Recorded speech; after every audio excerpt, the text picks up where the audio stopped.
and welcome to Season 2, Episode 22 of History's Greatest Idiots, the podcast in which we take you back through all of human history and give you examples of absolutely stunning stupidity, so you can learn lessons from them and never repeat those mistakes again. But who are we kidding? We're humans. We like making mistakes. In fact, it's coming up to election time over in America, and man, those mistakes are coming home to roost in certain situations. But yeah. We'll see. We'll see. I'm not optimistic about anything anymore. No, I think we're at a stage in life where we have seen patterns repeat themselves and we're just sort of prepared to take it on the chin and move on with our lives. Joining me as ever is my amazing co-host, Derek. Derek, man, how are you doing? I'm doing great. Awesome. That's good to I hear. can't complain at all. We should I should point out that we're recording this now. We're actually recording this on Bonfire Night in the UK, so the 5th of November. We're recording this now because you're going to be heading up to different states with your son, right, for college stuff? Hopefully. Actually, we're going to a tournament next weekend in Las Vegas. Fun. And nice. It's also my daughter's 21st birthday. So 21st in Vegas? You're going to have to keep an eye on her. You're going to have to keep an eye on her. Right? Yeah. I'm jealous. I spent my 21st birthday in Fort Benning, Georgia. Oh, yeah. It's quite a shift between army life in the south of the United States to 21st birthday in the USA. Spoiled. Yeah, I mean, the funny thing is, I've never really wanted to go to Vegas, but like elements of it there really appeal to me. Like the hotels are really quite good if you get the right one, and like the buffets, like I can see myself spending a couple of hours at an all-you-can-eat buffet and stuff, and a little like gambling, because I've got a method and it works, and I won't lose the house. But like I could enjoy elements of it, but yeah, I think I might be too old for Vegas now. I am too old for Vegas, and luckily we're staying on the Fremont side. Nice. So we're in the old Vegas where it's old like me. Right. Okay. Me, of course. Old mafia run Vegas. That's the part you want to be. The part where you're really, really safe, but don't try and borrow money from anyone. Yeah. So that's going to be happening next week. As I mentioned, it's Bonfire Night here over in the UK, so I'm going to apologize in advance. I think my microphone's good enough to block out most sounds, but you may hear the occasional loud firework go off in the background because history-wise, in this country, because obviously Halloween is a big deal over in the States. You know, you guys like you decorate and you get dressed up and you have specific meals and all of that, and we kind of have elements of that here. Like we do, there's trick or treat. We have that, you know, slightly to a certain extent, and we have fireworks displays as well, which, you know, quite a common thing. But in terms of like importance in the UK calendar, I would say Bonfire Night as a kind of a tradition is higher up because there's more organized stuff around it. So people will go to actual bonfire nights where there are giant piles like a fucking Wicker Man of just crap, and on top of it will be an effigy of Guy Fawkes, which is set on fire. Yes, we're a country that still does that. The guy who tried to blow up the Houses of Parliament, or was one of the people involved in that plot, and you know, now we're celebrating. It's kind of a bit of a, hey, you can have a holiday, but remember, this is what we do to people who fuck with the country sort of moment for the government. So I feel like, Toast is always here. I prefer New Vegas. Yeah, there's someone who's played too many Bethesda games. The game was rigged from the start. I think Bonfire Night is a bigger deal here because of the Guy Fawkes thing and the remember the 5th of November and the gunfire plot and treason and all that shit. But I have had no interest in going to any of those firework or bonfire displays tonight. So did you guys do anything for Halloween? We turned off all the lights outside so nobody would knock on the door. We withdrew this time, honestly. Yeah. And yeah, must be quite expensive, like as an event. Halloween, you know, buying the costumes, getting all the candy, carving pumpkins, cooking stuff. We got my son a costume because they have the baseball team has a costume wiffle ball game on Halloween every year. It's fun. Pretty cool. Yeah. And he went up as Mr. Peely from Fortnite or Peely. It was he's a Fortnite fan. Awesome. Yeah. So cool. Like I say, we don't really get that, and we had a similar thing. I think there's a kind of an unwritten rule in this country where if someone doesn't have decorations on the outside of their house, you can't trick or treat there. So your houses typically don't get egged. But at this time of year in Wolverhampton, where I'm living at the moment, the big problem we've had around Halloween is car thieves stealing cars to order. So if you have, I know. So if you have a very nice car, the likelihood is it's going to get pinched by someone. So yeah, that's the only big crime I have because I'm in a decent part of the city, and the only real crime we have is people going, "Oh, I like that electric car. I'm going to fucking steal it and sell it." So people leave mine and my wife cars alone because ours are kind of middle of the road. They're not powerful. They're not expensive. When I was really wanting to get rid of my car, I was hoping people would steal it. I was leaving it running, going into stores, watching a movie. Yeah, just get the blue book value for it. Actually, sorry, just a random thing I just remembered. One of the, because people talk about like Kevin Smith and his first film, Clerks, has got like a certain aura around it about how it got funded. And the big thing is he made Clerks for like 50 grand or something like that. And that's what I heard. Yeah. And the big story, a lot of like various versions of the story where like he sold comic books that he collected to raise some of the money. But actually, there was a nor'eastern storm that came by in the early to mid 90s, which like wiped out the eastern seaboard. And he lost his piece of shit car that he bought a year earlier for basically peanuts. Like it was just a runaround that he got for a few $100s. But because FEMA were like, we don't have time to value your fucking car. Here's the blue book value. So he got essentially what it would have cost brand new as a kind of compensation for losing his car to this massive storm. And that's what he used to fund Clerks for the majority of it. Nice. So, now, here's the question. If I see a storm coming and then I haul ass and park my car over there, is it covered? I think if you live in the state, it's probably covered as part of the disaster relief funds. But I think Kevin Smith and the podcast that he did that went out to millions of people may have actually ruined that little loophole. Damn. So yeah, buy as many piece of shit cars as you can, move to the state just before a hurricane, and then park them all like right by the sea. Just park them right there. Let them get dragged out into the ocean. They'll turn into lovely natural coral reefs, and you'll get some shitloads of money so you can make your own sweary independent film. What's that? Speaking of shitloads of money, tonight is the Powerball drawing over here in the United States. $1.6 billion. Holy shit. Yeah. That's not a lottery. That's like a nation's GDP. Right? Fuck me. I got a ticket. I'm excited. So if I'm not here ever again, it's because I won and somebody took me out. Or if people tune into the next episode or live stream and all of a sudden our production values have increased 100-fold, you know what's going on. Yeah. When all of a sudden we're lit like professional news anchors. Yeah. Forget that. We're in the same studio. Never mind like on different continents. We're actually in the same studio. Joe Rogan style with Shure SMB 700s or whatever they are. That's when Derek's won the Powerball. That'll be an indicator. Lev, that's not even Zimbabwe's GDP. I know I was joking. Maybe it's like, I don't know. It's Kylie Jenner's GDP. It's Kylie Jenner's GDP. Yeah, the self-made billionaire. So, Derek, now that we've kind of blown 10 minutes of that by just chatting, which I like doing, who is your idiot for this week? Well, I've been covering some pretty heavy people, I feel like, all the time. And I don't even know if this guy's an idiot, but he's fun and he's zany and he's wacky. And he's probably done some crazy shit. Well, yeah, there's some craziness in there. And then there's sadness at the end. So you're welcome. Here we go. Okay. All right. He's born August 30th, 1963 in Ottawa, Ontario. That's in Canada for people that don't own a map.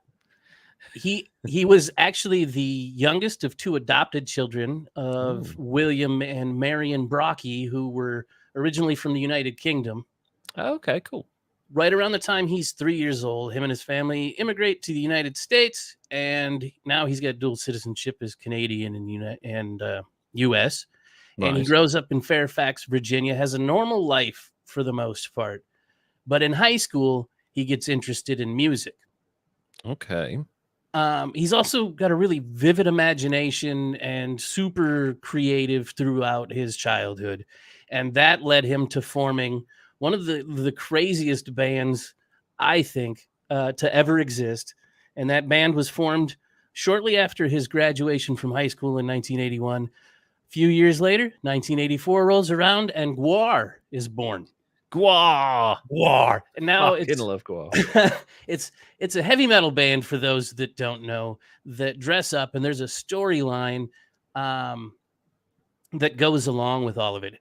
Dave was the lead singer and bass player of the band. He went by his alter ego and character, all dressed up with masks and makeup and all the whole nine yards, is Oderus Urungus. I love that name. Everybody in Gwar has just sick names. Like Flatus Maximus, Beefcake the Mighty, Nippolis Erectus.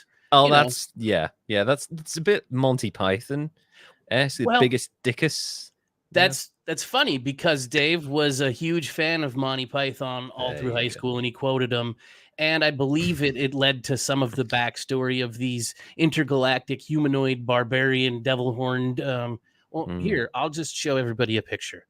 If you're watching, so funny. This is Oderus Urungus, or Dave Brockie, lead singer and bass player for Gwar.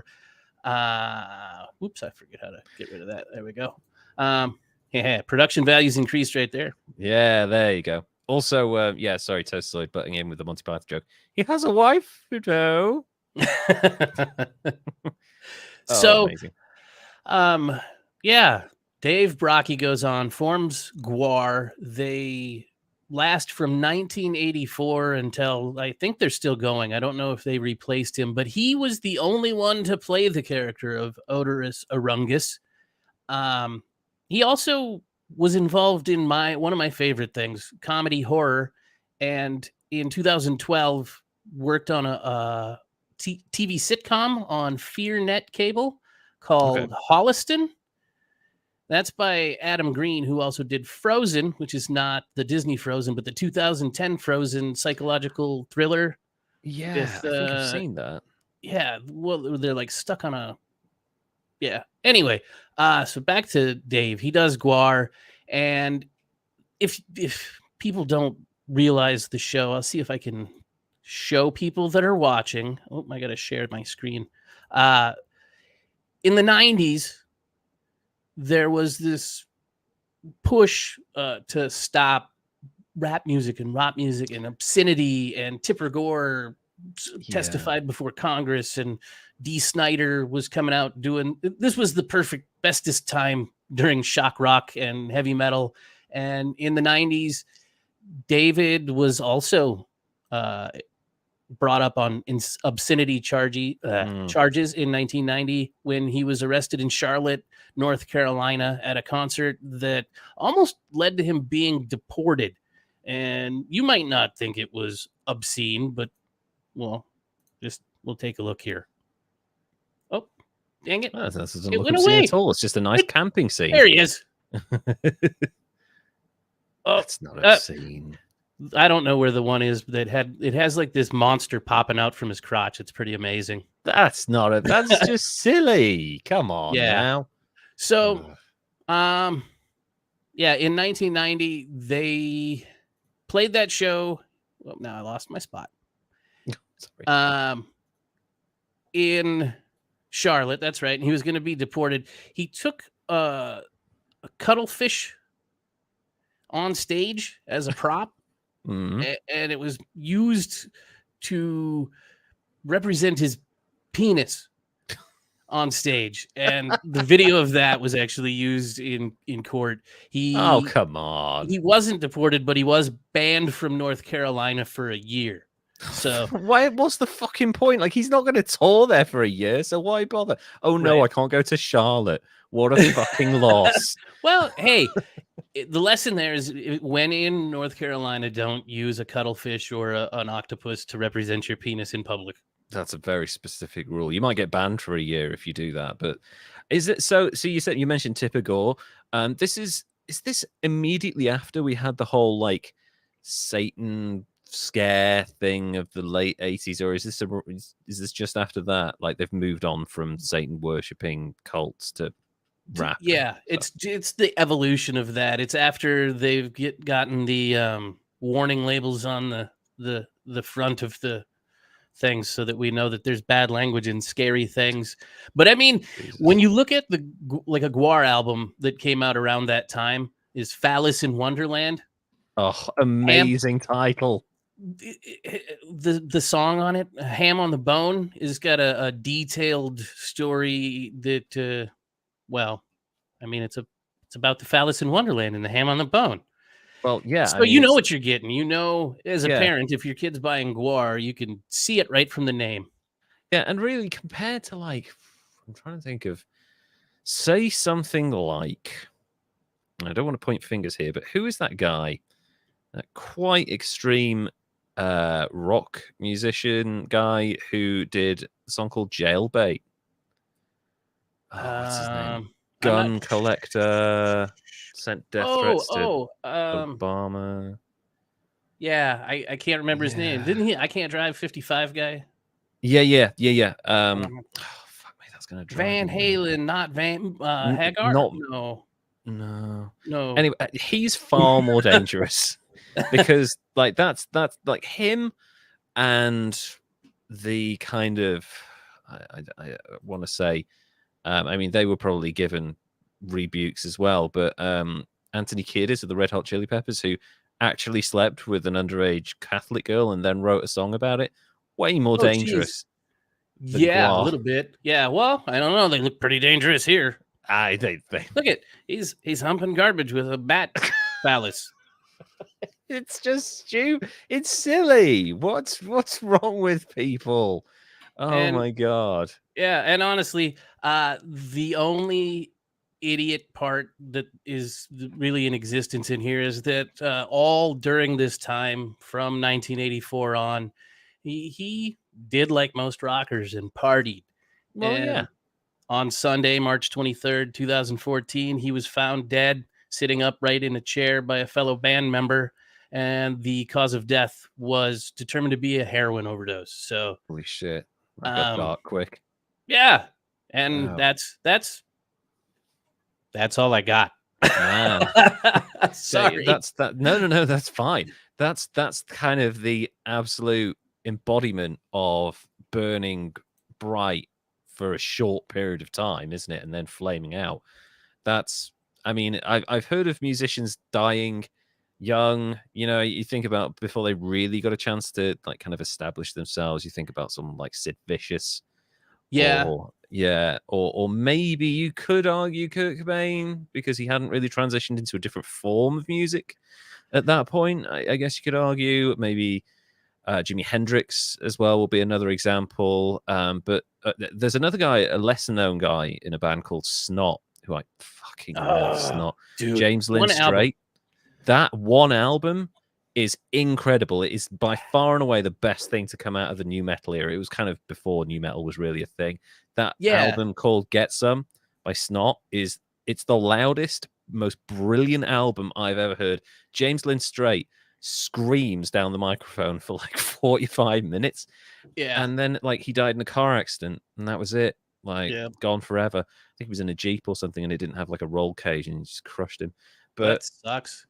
I mean, but Dave Brockie, he did have a long career, and from 1984 to 2014, playing a intergalactic barbarian, Oderus Urungus. Sorry. Nice.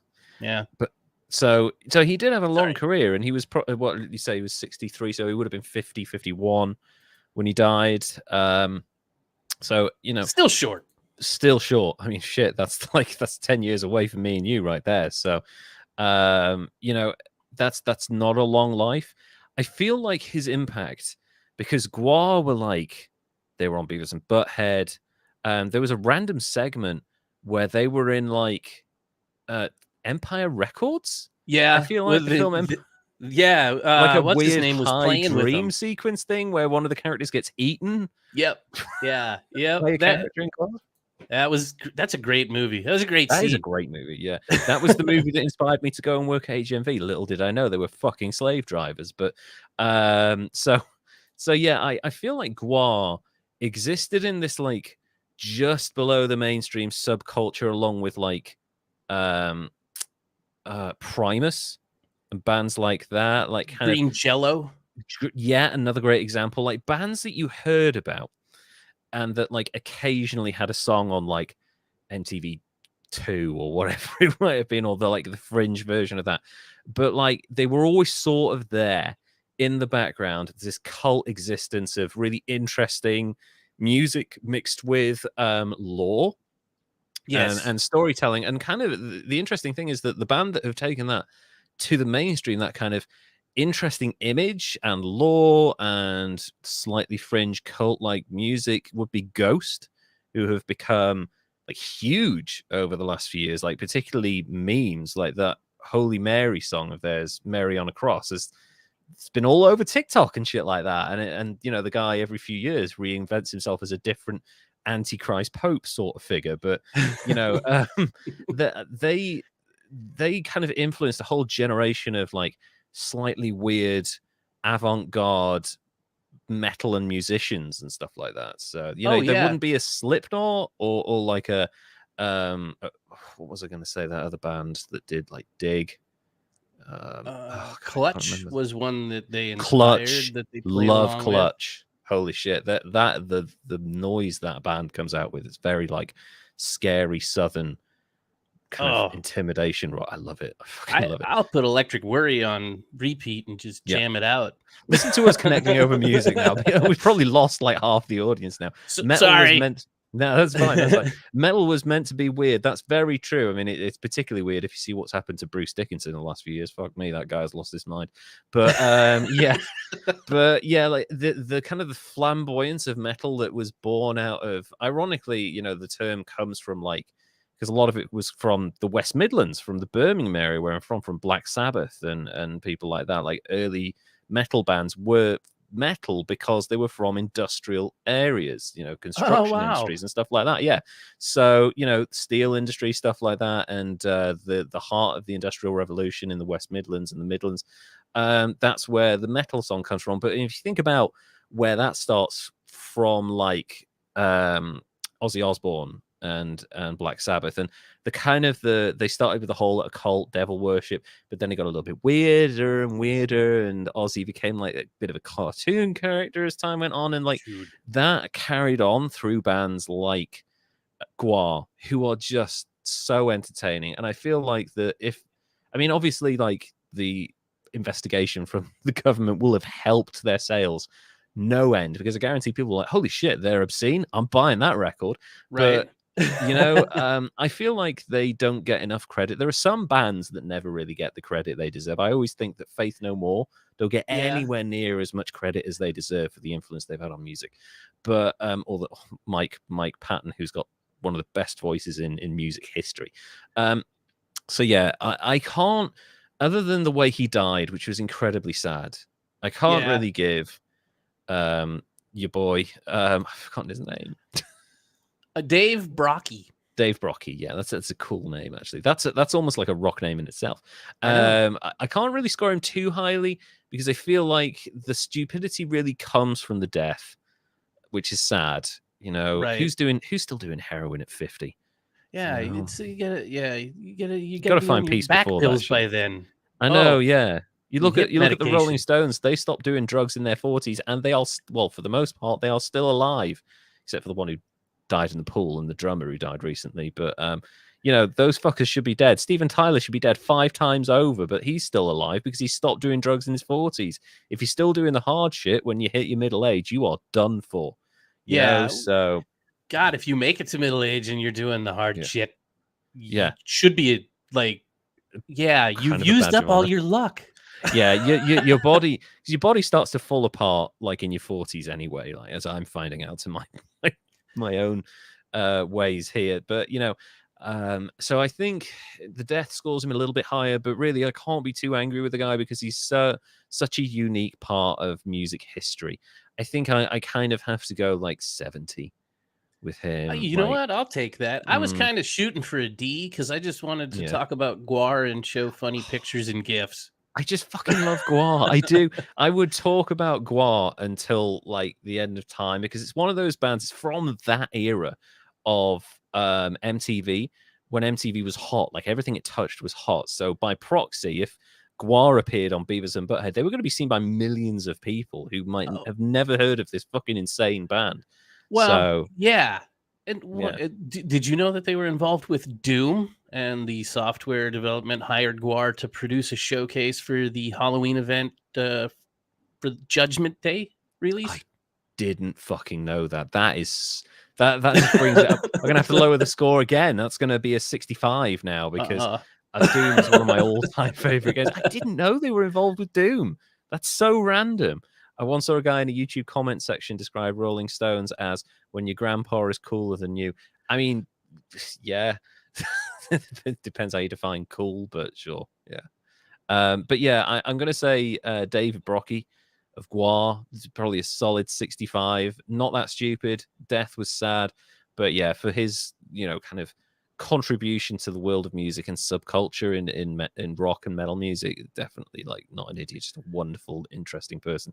Now, I put out a tweet, and I'm just hoping that people who saw this, like, because for the first time mentioning when the show goes live, usually I just like put a little teaser out there. I mentioned the actual names of the people involved in this, and all of a sudden I'm noticing that we have slightly more viewers and listeners than normal. So I'm hoping that one of them isn't the person I'm about to describe. So I did tag them into the tweet. Marty, they're more than welcome to comment if they are. Marty, if you're listening to this, I apologize in advance, but we're going to cover your life with no no punches pulled. Let me talk to you about one of the most interesting characters from a carny world like wrestling. And it's interesting that we're going from Gwar to like another weird world where crazy shit happens. There are a number of weird characters you can cover from the world of wrestling. A lot of them we'll get into, really interesting characters as well, like Jake Roberts, who's had a really, like, how the fuck that guy's still alive, Jake the Snake Roberts. Kind of Scott Hall, Razor Ramon, who we'll mention in this. But I wanted to touch on a guy who at times has been covered by mainstream press, but in terms of like his insane life, I feel like he doesn't get enough kind of coverage. I want to talk today about Marty Jannetty, the man for whom the party never stopped, ever, like fucking ever stopped. And I just want to give credit for this. I got the majority, like 75% of this was from an article by a guy called Cy Powell, who wrote this for ProWrestlingStories.com. So if you go there, you can read this excellent story, or at least the majority of what I'm about to read. So Frederick Martin Jannetty, that name does not suit the guy he becomes, was born on February the 3rd, 1960. So just slightly older than Dave Brockie here. So similar era, similar proclivities for drugs. Not a huge amount is known about his early years, but what we do know is he entered high school. When he was there, he was an amateur wrestler in the state of Georgia, which is quite a big wrestling state, I feel like, in like kind of wrestling circles and stuff. They've got quite a few legends. And yeah, stuff. Isn't that where the cocaine baby wheel guy went to when he was starting? It fucking is. I completely forgot. Oh my god, yes. And actually, the book I'm going to be using covers him as well. Sorry, I've completely forgotten his name. His name's gone. But yeah, Georgia seems to produce quite a few crazy wrestling impresarios. So Marty Jannetty, an amateur wrestler in the state of Georgia, qualifying for the state championship tournament his last 3 years of high school, which is really interesting. He also boxed while in high school and won numerous Golden Glove events. Damn. So this guy was handy. That combined with his amateur wrestling background and decent size, like he wasn't big, but he was 5'11" and 230 pounds of muscle. So like quite stocky, quite big, low center of gravity, be very difficult to take down and get off his feet. Meant that he was able to look after himself in like any physical confrontation against like rowdy pricks while on the road, because wrestlers are constantly on the road. The Carney routes have continued to like a touring circus type thing where they have to go from town to town, venue to venue, and invariably they end up in bars or strip clubs or whatever, nightclubs, and people will always try it on with wrestlers until someone sees like Haku bite someone's fucking nose off, and then all of a sudden they're like, I don't want to fight these guys anymore. Or like The Rock's grandfather, Peter Maivia.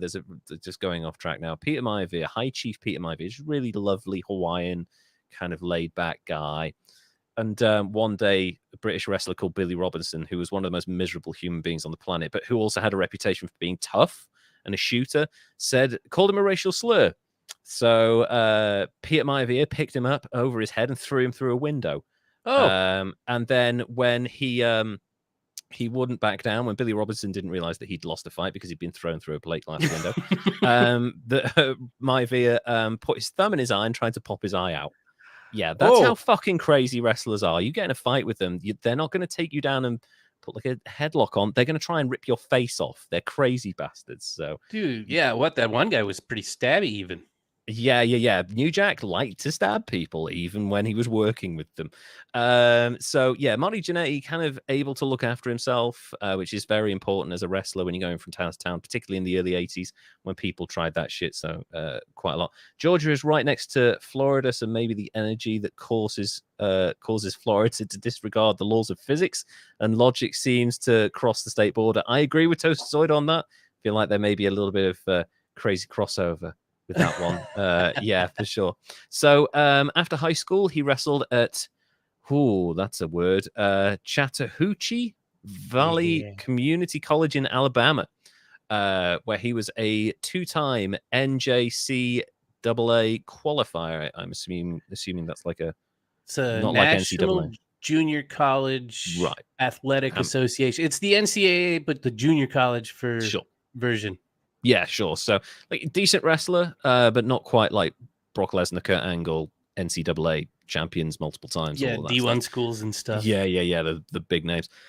He then went to Auburn University to wrestle, but the school dropped its wrestling program. So he thought about trying out for college football, but instead he went to a gym and was coaxed into training as a professional wrestler by a guy called Jerry Oates, who has trained quite a few famous wrestlers over the years. Jannetty began his career in September 1983, so he'd be 22 at this point, for Mid-South Wrestling, teaming with his trainer Jerry Oates. He was kind of given the gimmick as his cousin, Marty Oates, which is a terrible fucking name. Marty and Marty? Marty Oates. That's terrible. It's Jerry and Marty, the Oates. Oh, fuck that. Until November. After leaving Mid-South, he would wrestle under his real name for the Southeastern Championship Wrestling, where he would wrestle the likes of Super Olympia and Mr. Olympia. That's not particularly big names. Jannetty resumed his wrestling career in March 1984, wrestling for the National Wrestling Alliance affiliated Central States Wrestling. He wrestled in singles and tag team competition with various partners, including Bulldog Bob Brown, Dave Peterson, and Tommy Rogers. They were known as the Uptown Boys. That's not a great name for a tag team. It doesn't sound scary. Doesn't sound intimidating at all, does it? Uptown Boys. It sounds like a dance crew. Uptown Boys. It's not a great name. Until joining forces with fellow rookie who was like a couple of years younger than him, Shawn Michaels, in late 1985, the Heartbreak Kid, before he was really the Heartbreak Kid. At this point, I should point out Shawn Michaels' voice when Marty Jannetty met him. He was like, "Oh, there's this 19-year-old kid. This is really interesting." He goes up to this 19-year-old. "Hi, Marty. It's really nice to meet you." Like, fuck me. What is wrong with you? Oh boy, Shawn Michaels has got one of the weirdest voices in wrestling. There's no way that voice should be coming out of that human body. Did he eat glass? What would your wrestling name be? I actually wrestled for a while back in Northumberland from 1999 to 2001, and I got so injured. So, but I wrestled up there. I can't give you my name, but yeah, I wrestled, and I got so many separated shoulders and blown out ankles. So Jannetty has now formed this tag team with Shawn Michaels. The two teamed as the Midnight Rockers, which is a better name. and quickly won the NWA Central States Tag Team Championship from the Batten Twins. No idea who they are. Jannetty wrestled Ric Flair for the NWA World Heavyweight Championship during his time there. Ric Flair was a touring champion. He used to go around to all these territories, and he'd like wrestle 20-minute matches, and he'd make his local opponent look amazing before he cheated to go over. So like he'd retain his title, but he'd make the local guy who was like the top draw or whatever, he'd make them look good so that they could carry on doing business in the area. Really smart business decision from the NWA when you've got one world champion and then all these like regional heads. Yeah. And Ric Flair, he did that like up and down the world. He did it in Japan, he did it in Europe, he did it in America. The guy was the last touring world champion. It's kind of amazing. It's pretty golden. Yeah, he really was. And Ric Flair, for a while, for like 8 years, was without a doubt the best wrestler on the planet. He could make there was a funny story about him wrestling. Like you could wrestle a broom and make the broom look good. But yeah, he was a ring general, and that's really quite a rare thing to find. The brash young pair of Shawn Michaels and Marty Jannetty found early success in the AWA, which was the American Wrestling Association, which was the number 3 promotion in North America behind the NWA / Jim Crockett Promotions and the WWF. In the AWA, Jannetty and Michaels quickly built a reputation as a talented tag team, performing many acrobatic moves in a tandem and electrifying crowds, even not clouds, with their athleticism, and also the fact they were quite young and good looking, so like girls were all over them. So. Is the Midnight Rockers the same as when Shawn Michaels was in the Rockers? Oh yeah, it's the Progenitor. Okay, that's their initial name in the AWA. And that would have been copyrighted by Vern Gagne, who was the promoter. So Vince was like, I'll just call you the Rockers. And they're like, we can do that. We can just slightly change the name. Okay. Good point by Tosazoid, the World Wildlife Fund, who, that's a whole thing in itself. Yep. Tag team champion. They won the AWA Tag Team Championship twice, first defeating Buddy Rose and Doug Summers. And then the Midnight Express. There's too many Midnight teams in this organization for their second and final reign. They also won the Southern Tag Team Championships twice, which is like the second tier tag team belts, but you shouldn't really need those. After defeating the Rock and Roll RPMs, no idea who the fuck that is, on 2 separate occasions before jumping to the World Wrestling Federation in 1987. Briefly, and I'll get to this now. Okay. Because while the Rockers are synonymous with the specific time period in WWF, they got fired quick. They were my favorite tag team crew. Yeah. And it's the short period of time that I like wrestling. I know. Mine too. Them, the British Bulldogs, the Hart Foundation. Like, those 3 teams put on the Bushwhackers. Those fucking guys. Those 2 guys who were in their 50s when they started that gimmick in the WWF had been wrestling for 30 years, and they were doing the most hardcore matches you would ever see. They were wrestling in barbed wire. They were bleeding all over the place, and then they come to WWF and they're like, and licking people's heads and shit. For like, we're retiring soon. They turned it bleed early from the Three Stooges. It was a pair of them. Basically, yeah. They went because they were called the Sheep Herders before the Bushwhackers, which is not an intimidating name, but when you saw them wrestle, they used knives in their matches, like shearing knives. Oh, jeez. Like crazy guys. So back to the Rockers. Sorry. The original, no, it's just, I love talking about wrestling shit like that. The most popular wrestling organization, yes, the World Wildlife Fund. They originally signed for the WWF in 1987, yet a mix of unprofessional behavior and a few too many late nights partying led to the pair being dismissed for a few short weeks. Now, I'll get into detail because the article didn't include this, but I know the story. Shawn Michaels and Marty Jannetty went out on the town. They went to a nightclub, and they were there with another wrestler who had just put them over in a tag team match, Jimmy Jack Funk, who wasn't happy about putting over these young kids. And also, Jimmy Jack Funk is like, it's the most carny fucking name again. Jimmy Jack Funk was like berating them all night. Like, you think you're hot shit, do you? You think because the girls cheer for you that you're really good, and you do all that flippy shit, you're not that fucking good. And he was like threatening to beat them up. He was like, you're not tough. You're not even worth getting into a bar fight for. So to prove his toughness, noted not tough person Shawn Michaels, who is, I just want to point out, my favorite wrestler of all time, but has a history of being an arrogant politicking dick who's lost every single fight he's been in. And my God, he's been in a lot of fights. So this not tough, like 22-year-old or whatever he is at this point, smashed a beer bottle over his head to prove that he was tough. Vince McMahon got word of this and for some reason fired the Rockers instead of Jimmy Jack Funk for causing this situation. So I don't know. Like, I know. And like wrestling at the time, there was far worse things. I don't want to point fingers, but Vince McMahon had already covered quite literally for Jimmy Snuka murdering his then girlfriend.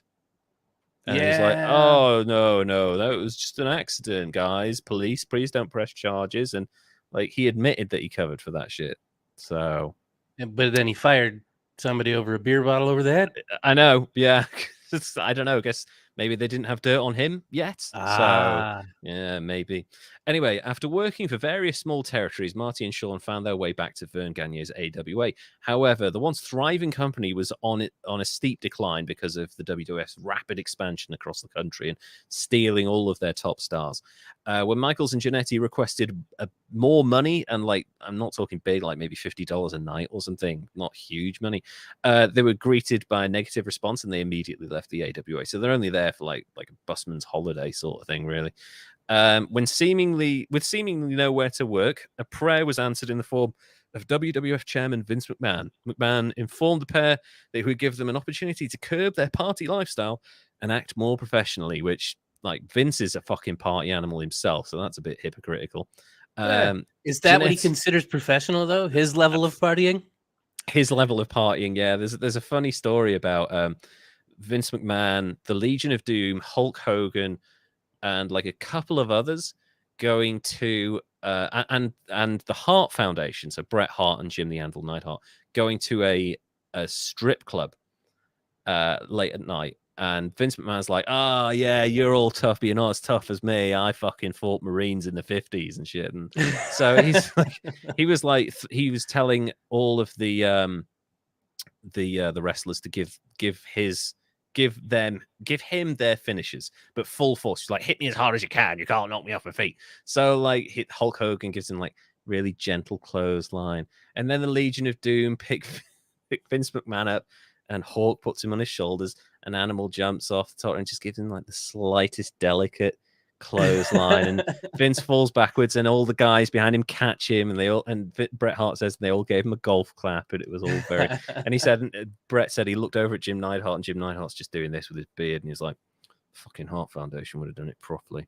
And Bret Hart was like, I'm getting out of here. I'm getting out of here now before he does something. And before he had time to get out, he turned around, and Vince McMahon was being held by Neidhart in the position for the Hart Foundation's finishing move. And Vince is saying, oh, Bret, oh, your father would have been harder than you and stuff. And Bret was like, right. And he took his fucking head off and just smashed it in and knocked Vince McMahon out for the first time out of 2 times that Bret Hart did that. But yeah, so Vince McMahon is likes to think he's a party animal and a wild guy, but when he gets serious, he gets himself into some really bad trouble. Tried to deliberately fart in front of one of his Jerry Briscoe, who's got a notoriously weak stomach. Ended up shitting his pants. So this is at work. What the fuck? That happens a lot in wrestling, it seems like. It seems like ribbing is like a huge part of wrestling culture, and it's kind of crazy. So back to the Rockers. Jannetty and Michaels made their TV debut for the company under the shortened name The Rockers in June 1988 and never looked back. The WF tag team division in the late 80s was full of great names and huge, incredible tag team matches. From 1988 through to their on-screen split in 1992, the Rockers had programs with Arn Anderson and Tully Blanchard, who are known as the Brainbusters, the Fabulous Rougeau Brothers, the Orient Express, the Twin Towers, and Power and Glory. They also had a series of matches with Demolition and the Hart Foundation, the latter actually resulting in a tag team title win in 1990. However, during the course of the contest, the top rope broke, and they just carried on because these two teams were so amazing that they could work without like a functioning top rope. They could just do whatever they wanted. The match was never aired on television, so the WWF just decided to keep the belts on the Hart Foundation and not acknowledge the title change on TV. So they should have won the titles, but because the rope broke, they didn't. It's not the first time Jannetty will have his career scuppered by bad luck, but also bad decision making. Despite the disappointment of not collecting the tag titles, that was not the worst thing that happened to Marty Jannetty's career in 1990. During a match in December, Jannetty attempted his rocker dropper finishing move, which is like you jump up and you put the back of your knee over the back of someone's head and then like supposedly drive it down, but all they're doing is falling forwards and you're following them down, right? So it looks like you've smashed their head into the ground with the back of your leg, like the crook of your knee, but actually they've just done a forward plant. It's dead easy, like a forward bump. It's one of the softest things you can do. Unfortunately, the person who was taking the move, an inexperienced wrestler called Chuck Austin had volunteered his services to WWF because someone had no-showed that night, and he'd only been in wrestling training for 6 weeks, hadn't graduated yet. Oh. So he came down hard on his head, like fucking flat, like spiked himself into the canvas like an idiot. And yeah, that'll fucking do it. This unfortunate bump broke Austin's neck, causing him to become paralyzed. Chuck Austin sued the WWF and Jannetty, with the case coming to a very costly close in 1994, which affected Jannetty's career again at that point. But at this point, people were like, ooh, maybe he's not safe in the ring. Maybe Jannetty's too dangerous in the ring. And like that reputation as a wrestler, that's really bad because you have to be like safe with people's bodies and shit. Yeah. So yeah, that didn't help. There's no like hard number on the settlement, but it's in the millions apparently. Oof. So that's going to hurt, and it's the company that has to pay that, not Jannetty. So it's fine for him, but in his employer's eyes, they're like, you just cost us a shitload of money. That's not good. As 1991 roared on, there were visible issues on screen with the Rockers coupled with a few personal issues off screen between Jannetty and Michaels. Jannetty started laughing during his matches, just like randomly smiling and laughing while he's punching people and getting hit and shit like that. No selling opponents' offense. Like someone would punch him and he'd just be like, oh, fuck off. You know, just like walk off. It's really funny. Like it happens on camera loads of times. It's really, really embarrassing. And there was one particularly infamous moment where he took what's known as the blind man bump. It was kind of created by him as a result of this. He'd had salt thrown in his eyes, like gimmicked salt by the Midnight Express's manager.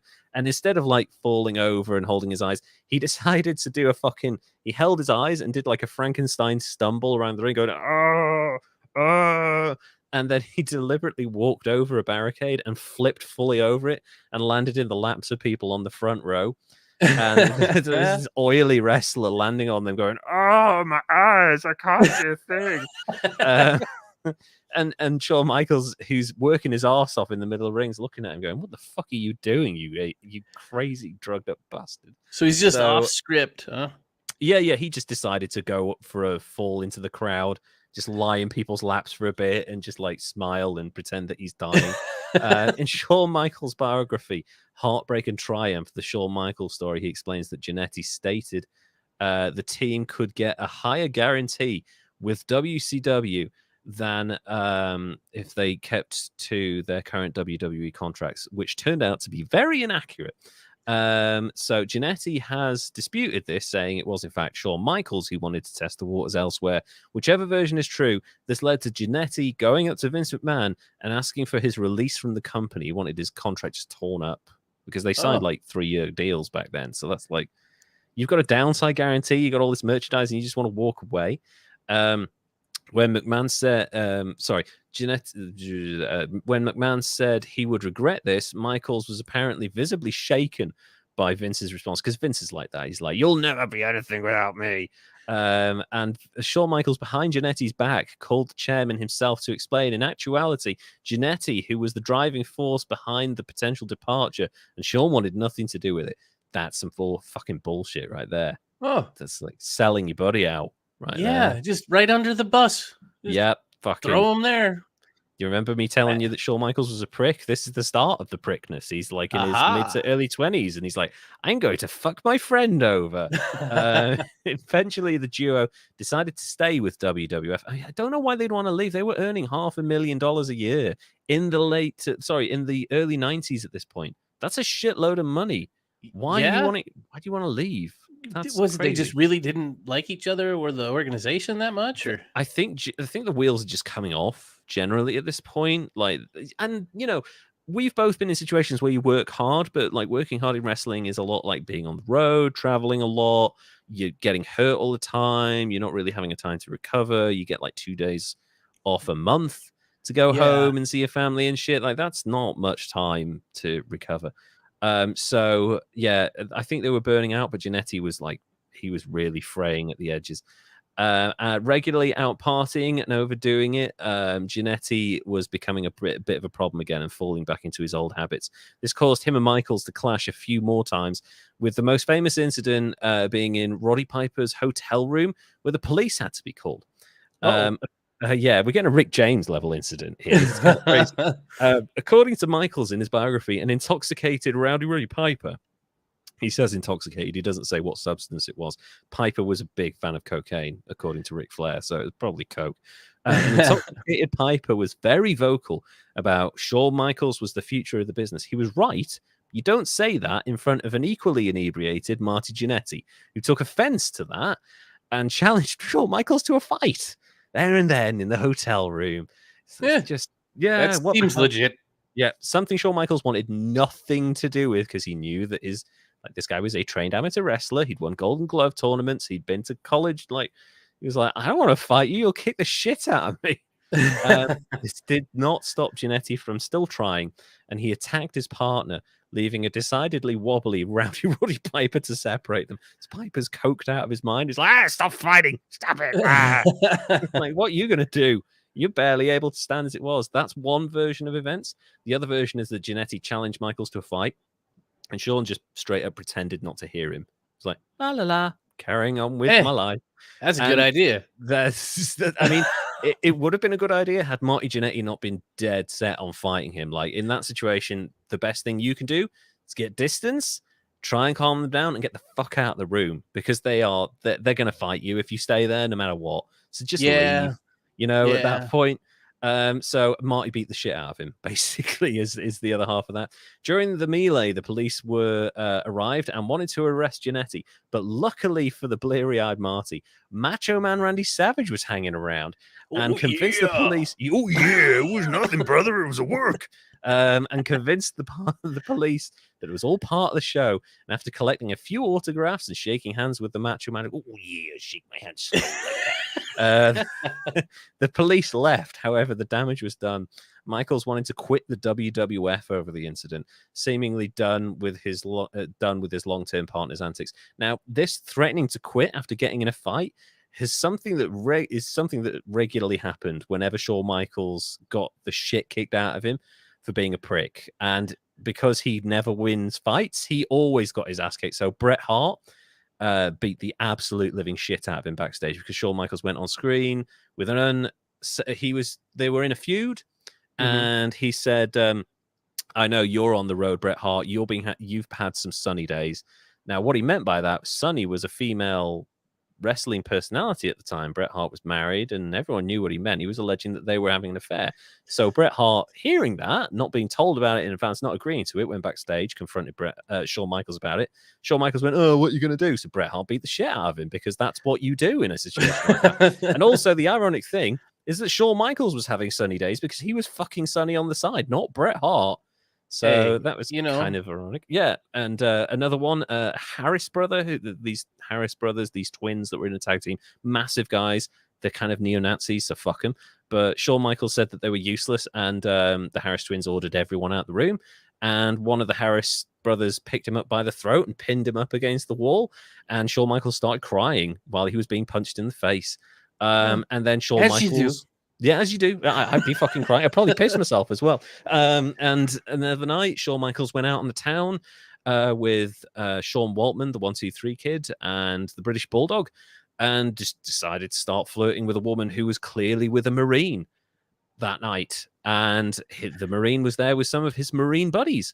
And Shawn Michaels wouldn't leave this woman alone, despite the fact she kept saying, "Hey, I'm with this guy. Leave me the fuck alone." So according to Shawn Michaels, he was taken outside and beaten up by 8 Marines. Now, according to pretty much everyone else that was there, he was beaten up by 1 Marine who beat the absolute shit out of him and left him in such a condition that he couldn't wrestle for a couple of months because of a concussion. See, you know what it was, is he was whooping his ass so hard, the other ones were standing around cheering him on. It was like I want some of that. Well, he was like, I got beat up by 8 of them. And it's like, well, no, it was 1. And you were seeing double. And then his friends were cheering him on around you. But none of them. His friends were handing him a towel, giving him a bottle of water, maybe chatting about, the way they sauteed that burger we had, man, that was really, really nice. Like, that's not getting involved in the fight. That's just them seeing this guy beat the absolute shit out of a pussy. Ultimately, as we are fully aware, Shawn Michaels did not quit the company, but a plan was put in place shortly after for the Rockers to split. In various shoot interviews, Jannetty states that he believes the incident was the main reason for the popular tag team parting ways. Yeah, getting drunk and beating people up they're not going to want to work with you anymore. Simple, really. On screen, there were a few scripted misunderstandings during matches. During a rare singles match for Shawn, Jannetty rolled him back into the ring, thinking he was helping his partner. This actually led to Shawn Michaels' opponent, Ric Flair, being able to pin him easily. Another disagreement took place at 1991 Survivor Series pay-per-view. Shawn Michaels took an accidental knock to the face as Jannetty brawled with one of the Nasty Boys, which led to his elimination from the match. A very boisterous discussion followed as fans of the team watched on, surprised by the popular on-screen duos unraveling. In December that year, the legendary Barbershop split took place. However, it wasn't aired until January 1992. In one of the most memorable turns in wrestling history and one of the most iconic visuals of wrestling, which I can't show you without WWE striking this video down, so I won't. I'll describe it to you. The pair seem to reconcile their differences, and there's Jannetty. The barbershop is a thing that was hosted by Brutus Beefcake, and they had a barbershop set. So you had the window, you had the chairs, you had the pillar things with the red and blue on them and shit like that. And Jannetty said, hey, I'm going to turn my back on you now. And if you want to walk away, you walk away. And if you're still here when I turn around, I want you to shake my hand and we'll just get over this. And turns around. Shawn Michaels is a bit umming and ahhing, but eventually shakes his hand. Jannetty raises his arms. And then Shawn Michaels kicks him in the face. A really perfect super kick as well. And also Bobby Heenan on commentary. Bobby the Brain Heenan sells this beautifully because he's like, they're nothing without each other. I knew they'd stay together. And then Shawn Michaels kicks Jannetty in the face. And he goes, oh, I knew he was going to do that. And just immediately turns. It was so funny. Michaels picked Jannetty up and then threw him face first through the barbershop set window, which was really dramatic in 1991, 1992. Nobody had really seen anything like that in like a live show. Jannetty, who was hunched over in the barbershop window for like 10 seconds before he fell back over, grabbed a small piece of a razor blade and bladed on the top of his head, and his forehead was covered in blood. That never happened in the WWF. They were very anti-blood, but they were allowed to do it on this one occasion. And like people in the crowd, the kids were crying when they saw this. Shawn Michaels ripped up a thing. Perfect heel turn. It's amazing. Also, they should have seen it coming because Jannetty showed up like in colorful clothes, and Shawn Michaels is wearing like a black leather jacket and black jeans and like an earring in his ear. It's like, you look like George Michael. Either you're turning heel or you're going to start singing, Faith or something like that. So, in that instant, the Rock, cool. That would have been amazing. Could you imagine that's a heel turn right there, singing George Michael in front of like wrestling fans who've come to see a fight? That would get you heel heat.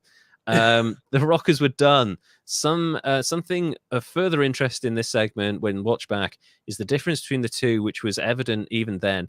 Shawn Michaels oozes charisma. He's so charismatic, coming across as like cocky and conceited and really arrogant, which is basically what he was in real life. And Jannetty is super, super wooden, and it's like the difference between like Richard Nixon and Kennedy in those TV debates where like if you'd heard it on the radio, you thought Nixon won because he made some good points, but you watched him on TV and he's sweating like a fucking pig in a barber shop, a butcher shop even, then that there's a problem. So that was the difference, and that's where Marty Jannetty at this point becomes a byword. For when teams split up, one of the tag team becomes more successful. They become the Shawn Michaels of the team. When the other person isn't quite so successful, maybe loses their job a bit, that's the Marty Jannetty of the team. Unfortunately, he became a byword for failure after this. Yeah, that's not good, and you're about to see why. The scene was set for the former partners to do battle. A brilliant moment in WWF television, signaling the end of a much-loved tag team. Jannetty was garnering a large level of sympathy for the beating he sustained, while Michaels strutted around, riling up even the most reserved of fans, because he's called... Mr. Perfect Kurt Hennig came up with the name The Heartbreak Kid, And he's dressing like a Chippendale, and he's coming out with a mirror, and he's got a song where Sensational Sherry, who's his new manager, is singing about how gorgeous he is and how amazing he is and shit. It's like the perfect heel for the early 90s, to be honest. It was very, very clever. The angle was red hot, and fans were desperate to see Jannetty get his revenge. Yet they had to wait a while because Jannetty's poor decision-making and personal issues provided another setback. On the 25th of January 1992, mere weeks after the barbershop segment aired on television, Marty Jannetty was arrested. Marty was charged with resisting arrest and possession of cocaine after police were called to an incident where Jannetty had gotten physical with some security at a Tampa Bay nightclub. This led to had to be Tampa Bay. Tampa Bay. That led to Jannetty being suspended from the company while he was under house arrest. What a fucking idiot. You know, go out to a nightclub, sure. Don't get physical with the bar staff. And if you're going to get physical, don't have coke on you or any drug. That's like a major problem. Yeah, well, that's the thing. When you're going to make bad decisions, you should only make one at a time. Yeah, make one bad decision. Don't make a sequence of bad decisions starting with, I'm going to leave home with cocaine in my pocket. Then I'm going to get arsey with the door staff. Then I'm going to get arsey with the police. And then I'm going to run away because I'm worried about them finding my cocaine. Like, that is a series of bad, stupid decisions that I'm sure he regrets to this day. Anyway, a huge turning point in Jannetty's career. The start of his singles push was stalled for months while, the case resolved. He got off quite light, to be honest. To be fair to the WWF's creative team, the way Jannetty made his return was really well handled. In October of 1992, Shawn Michaels was in the ring with new manager Sensational Sherry, going through his posing routine. In a mirror, Sherry was holding. The camera angles were placed in such a way that fans watching at home could see Jannetty's reflection in the mirror, but not Shawn Michaels. And Shawn Michaels could see Jannetty's reflection. He reacted, and there was a whole brawl. And it was like, that was one of the few moments in wrestling television where the directors and camera crew really got it spot on. The feud between the two former partners was on, albeit several months after the original plan was shelved. This led to an intercontinental title match at the 1993 Royal Rumble. Jannetty, still dressing like he was in a tag team, like he was in the Rockers, using the Rockers' music, was not actually first to the ring despite being the challenger because he was really popular. The first entrance was made by Sherry, who stood in a neutral corner for the contest. As the match wore on, the commentary team was undecided of Sherry's allegiances because she had sympathy and they were trying to turn her babyface and like Shawn Michaels. It's the whole thing. It's a very clever storyline. Okay. The end of the contest, with the referee down, this became a bit more clear. Sherry attempted to hit Michaels with one of her shoes, but as Jannetty held Shawn Michaels, the champion moved and Sensational Sherry struck Marty Jannetty. Michaels took full advantage for the pin and the win. This should have led to more matches because it's like a kind of an unclear ending, like made to further the thing towards a WrestleMania match, probably with a decisive finish, a blow off to the feud. But Jannetty wasn't beaten clean, so it would have carried on. However, Jannetty's self-destructive nature reared its ugly head again, or at least so it would seem. Anyway, Jannetty was fired very quickly after the match over allegations of being drunk or hungover during the contest, which is like showing up to work drunk. That's not good when you've got like control over someone's body. Yeah, that's something you save for working in radio. Yeah, you could show up drunk to that, or maybe like a press conference, but you don't show up drunk when you're throwing people around. Jannetty has always denied and stated that he believes Shawn Michaels himself started the rumor to get him the fuck out the door because he was just done with working with him at this point. However, around this time, Jannetty had been sleeping in locker rooms and arguing with backstage producers in such a way that complaints were made to Vince McMahon directly about his conduct by Ray Stevens, a former wrestler who now worked as a road agent, like a producer who corralled the other wrestlers. I'm inclined to believe that he was either drunk or hungover because nobody falls asleep in a locker room. You know? Can you imagine Steph Curry just like showed up to a game and instead of doing his pre-game routine where he's like throwing shots from half court and like in the stands and stuff, he's just like, I'm going to stretch out in the corner here. Just wake me in 3 hours. That'd be great. Yeah. It seems like maybe if you've been up for days and days doing cocaine and running from the cops, you might get a little tired. It's a little tiring. You can stretch out on that wooden bench over there, surrounded by other wrestlers who are like, "What the fuck's going on here?" Yeah, just Marty, just take another bump. Just get through the day. Get back to the hotel. Whether it was because Jannetty was impaired, or whether Michaels started the rumors, or Jannetty's own reputation at this point working against him, Marty was once again fired for the third time from WWF. According to WWF producer Bruce Pritchard on his podcast, Something to Wrestle, Mr. Perfect Curt Hennig spoke with Vince McMahon and went to bat for Jannetty during this period. Hennig explained he believed Jannetty was, he did not believe Jannetty was under the influence, and that Michaels had, in fact, lied to cover up his own condition during the match at the Rumble, because Shawn Michaels was also on the pills at the time, starting to drink heavily. So, yeah.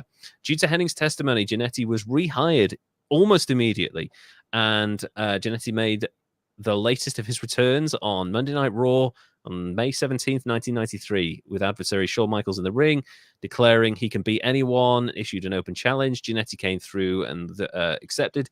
Later on in the show, Jannetty beat Shawn Michaels for the Intercontinental title in a very good but slightly short match, thanks to Mr. Perfect kind of distracting Shawn Michaels at ringside. It was kind of Jannetty's first only singles run. It was short-lived. Michaels won the championship back on a house show a few weeks later. I think that was done. That whole title change was done for two things. It was done to goose ratings on the TV show, because they were like, hey, title changes can happen on TV. And also it was kind of a punishment, because it seems that management actually did believe that Shawn Michaels was fucking Marty Jannetty over and spreading rumors about him. So it was like a kind of a punishment, like you get less money now because you're not the champion, you're not headlining cards and stuff. So, yeah. Yeah, and also the title change was done on a house show, because the house returns were down because Hulk Hogan wasn't around at this point. So they have to kind of incentivize people to show up to non-televised events. And they're like, hey, title changes can happen on house shows too. Give us your $30. Sit down, watch it happen really quickly. So, yeah, it was kind of a smart business decision, but also seemed like a punishment as well. It makes sense, though. It does, from both angles. Punishment's a big thing in wrestling. It's, again, also weird. Despite a short-lived title run and some great TV matches, Marty Jannetty did not feel like a star in this era. Still coming to the ring dressed in his Rockers gear and using the old Rockers theme, he came across as a little stale. Like, he didn't reinvent himself, whereas Shawn Michaels had completely done a 180. Well, see, and this is the sad thing, because I knew who the Rockers were, and I knew who Shawn Michaels was, but I didn't know. I couldn't remember Jannetty's name at all. That's why. That's because he's the Marty Jannetty of the team. So he's the guy who gets forgotten, largely his own fault. By the time SummerSlam 1993 rolled around in August, Jannetty was being used less and less. At SummerSlam itself, Jannetty was used to push the giant, green as grass and utterly useless Ludwig Borger, who beat him in a 7-minute squash match that required Jannetty to basically run around the ring and bounce off this giant lumbering Finnish guy to make him look like an unstoppable monster, when in fact he was just fucking useless. So, yeah. Just big. So, yeah, Tony Holm, again, another wrestling fascist, basically ended up becoming a far-right politician. He'd been an arm wrestler before all this, and he had a great look. Like, he looked scary. He was 6'5", like had a kind of like a, what's that, flat top cut thing, and like really dark stare. But yeah, he was fucking useless. Looked like the scary Russian from Rocky. Basically, yes, only with like 10% of the coordination. Just completely uncoordinated guy. Like, he stumbled when he was standing still. It was pathetic. Later that year, Jannetty put another good showing at the Survivor Series pay-per-view in a match worth revisiting. The odd teaming of Jannetty, Razor Ramon, the 1-2-3 Kid, and Macho Man Randy Savage took on an even more bizarre combination of Erwin R. Shyster, IRS, what a great fucking name. Yeah. Diesel, the model Rick Martel, and Adam Bomb, baby. Great name. The mishmash of styles and characters somehow clicked, and they put a surprisingly entertaining 25-minute match on. It was really good. I remember that match to this day, even though it was like 25, nearly 30 years ago now. Marty, however, was floundering. Looking for a new direction, the former Rocker was paired with Sean Waltman, who was known as the 1-2-3 Kid at the time, who was like 21, really young, incredibly athletic, also had a massive drug habit. So that's Wrong person to put with Marty Jannetty right there. If you're like, oh, I'm a young kid and I've still got my athletic ability, but I quite like cocaine. Let's go and hang out with Marty Jannetty. He's like, oh, come what here, could possibly go wrong? It's like having a young Rick James and putting it with a slightly older Rick James. And brilliant. That's what happened. This came across as a short-term experiment, yet the crowd reactions to, like, because they were underdogs, they were both like less than 6 foot tall.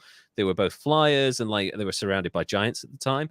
Jannetty seemed to be onto something, and the pair even won the tag team championships in early 1994 before dropping the championships back to the former holders, the Quebecers, again a week later. It seems at this point that management feel they can't trust Marty Jannetty with like a lengthy title race. So they're like, here you go, you've done quite well recently. Here's a little win. You can have a little bit of extra money, but give us it fucking back, you crazy.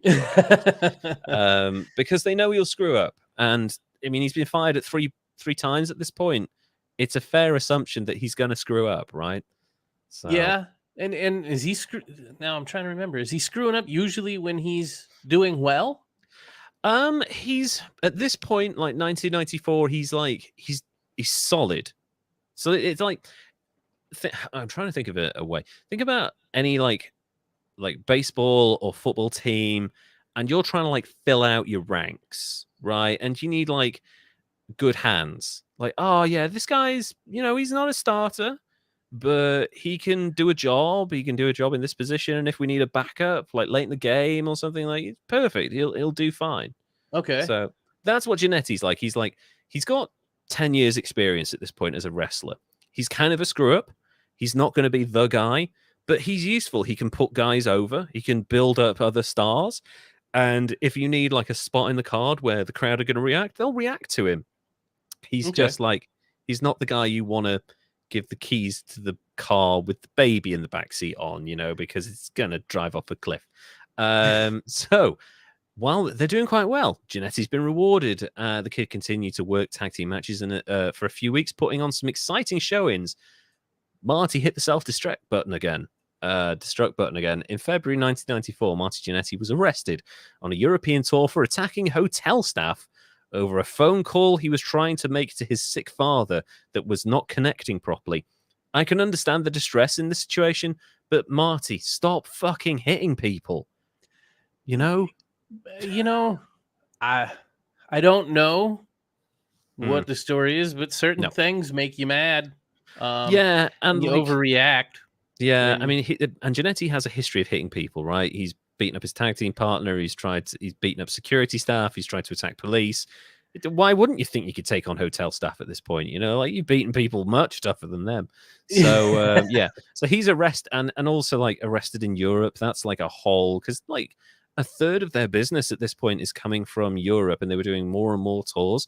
So if you've got a criminal record in Europe and you're basically kicked out of the EU, you're not coming back for 10 years. So that'll end your career. Yeah, because like you can't work a third of the shows, but they've still got to pay you your downside. So the fucking good of you. Anyway, this coupled with the unfortunately timed conclusion of the Charles Austin lawsuit, which led to millions in payouts because this guy broke his neck all those years ago. Jannetty was gone once again from WWF. However, at this point, he actually has some options instead of just the independents. Jannetty worked for a very young ECW at the time, actually appeared. On occasion, he would no-show because cocaine is more fun than working an independent wrestling show. Some independent dates before returning to the WWF again for a fourth time in September 1995. Wow. No showing wrestling events is particularly bad in the independent scene because of someone of Marty's stature as a former WWF star and stuff, he would have commanded so much money instead of being paid on the day, like a lot of the guys who were getting paid like $100, $200.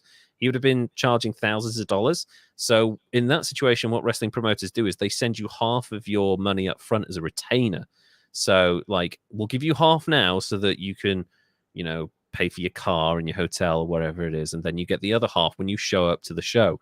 Marty decided not to do that. He just took the money and never showed up, never bothered getting on the flight. So he's like, "Oh, thanks for the $1,000. I'll keep that. Fuck you." So what a dick move. Yeah, that is a massive dick move. That's a great way to get a terrible reputation.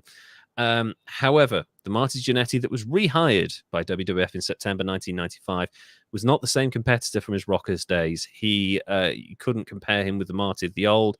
He was a bit slower and just like a bit off, basically, because like the injuries and the drugs and the party lifestyle and the advancement of time, because he's been wrestling for 12 years at this point, it seems that he's starting to become a bit of a shadow of his former self now. So time is starting to catch up with him. He's in his 30s, mid to late 30s at this point. It's starting to look a bit tough. So sadly, the competition did not stop there, as Jannetty's ex-tag team partner, Shawn Michaels, at this point, was displaying everything that Jannetty was not in the main events. Michaels is a massive prick, or was a massive prick, depending on who you talk to. He was an absolute wizard in the ring. This man was the best in-ring performer of all time. There are different ways that people rank wrestling, like drawing power and ability on the microphone, like The Rock and stuff like that. And Hulk Hogan was a huge draw, and Steve Austin was a huge draw. But in terms of in-ring ability and ability to convey a story and connect with an audience and get them to invest in what you're doing in that moment, Shawn Michaels was better than Ric Flair. He was better than Kurt Angle. He was the best of all time. But Marty Jannetty wasn't, and he's starting to slow down at this point, whereas Michaels is just getting going, really.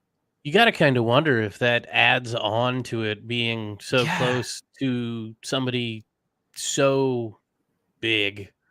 Yeah, and like, I guess there's like an element of resentment as well. Like, this guy who fucked me over, and there's no doubt in my mind that Shawn Michaels fucked Marty Jannetty over at some point. This guy is getting rewarded for fucking me over, and he's putting on these great matches, sure, but he's getting everything that I want, and I'm trying, but it's not working. But he's not seeing that he's still the same guy that he was 8 years ago, sort of thing. So he's not changed. And you got to do in show business, you have to reinvent yourself. And Marty Jannetty is not doing that. He's the same guy. He worked various tag team matches in 1995 with Razor Ramon, Psycho Sid, and the 1-2-3 Kid. They offered a small peak, yet this is more down to the talent he was sharing the ring with, as shown in a dip in quality with his next venture. Marty Jannetty, in early 1996, started working with Al Snow, who at the time was going by the name Leif Cassidy. Terrible name. As a team, I know. Leif as in Leif, Cassidy as in Sean Cassidy, as a tag team called the New Rockers. And it was actually kind of clever in that they came out and they did exactly the same shit that the Rockers always did. They were like, full of energy, the same music and stuff. And like they acted like geeks, and the crowd fucking hated them. So they were booing. So they became heels. So they did exactly the same shit that they were doing in the late 80s, but because people were like, it's fucking 96. What are you doing, you loser? They became heels. And they acted heelish, and they would like cheat and stuff, but then they'd be like, hey, woo, and play to the crowd, and the crowd like, fuck off, you just bunch of losers. So it's kind of clever, but at the same time, Jannetty's like sucking air on the outside while a much younger Al Snow is doing all the work. This again failed to recapture the magic, even though they got a little run out of it. But around this time, a really interesting thing starts happening. Jannetty was always well liked by the guys. Like, people generally liked him, other than Shawn Michaels. Most people liked him because he's that kind of guy. He's the screw up that's always kind of funny and nice. You know, like, he's got his problems, but he's a good guy deep down, sort of thing. Anyway, he starts sharing a car at this point with Al Snow and Mick Foley, and they're like best friends, Mankind, Cactus Jack, Mick Foley, who at this point is on his way to the top. He's starting to get over, and just the nicest guy in the world, Mick Foley, great storyteller.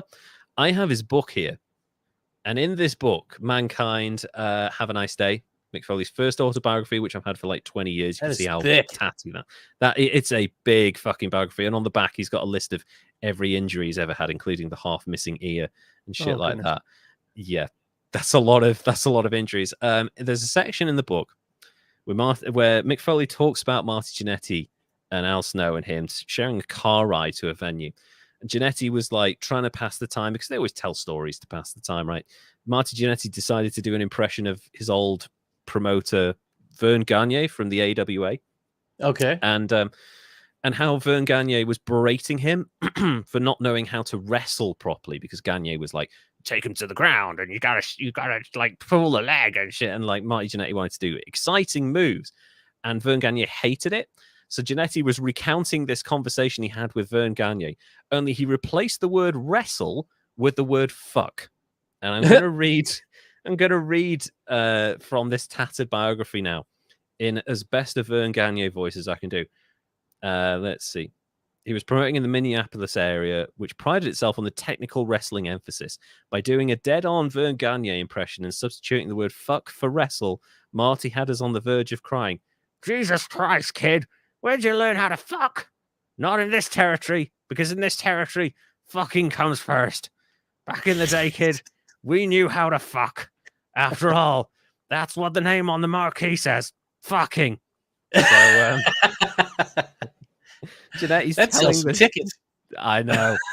So, yeah, that would be a show. That'd draw more than the AWA was.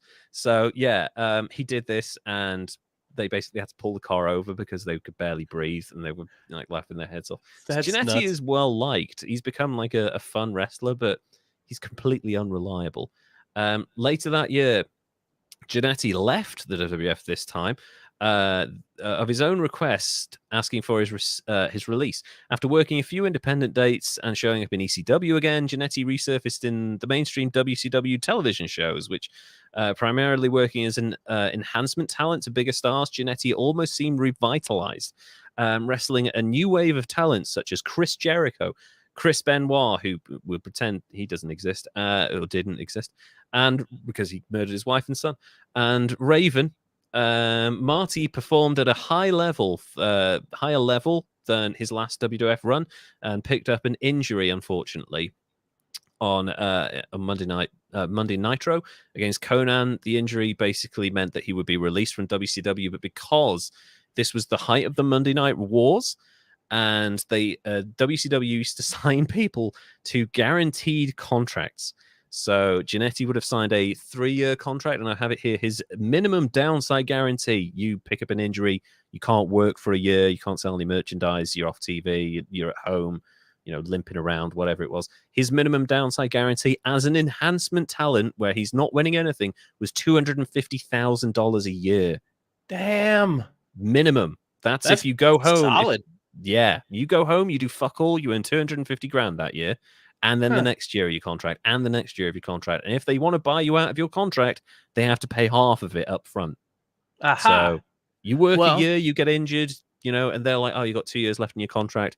We'll pay you $250,000 to leave. You know what? I'll let somebody injure me for $250,000 a year. I will let somebody injure me for sort of injure.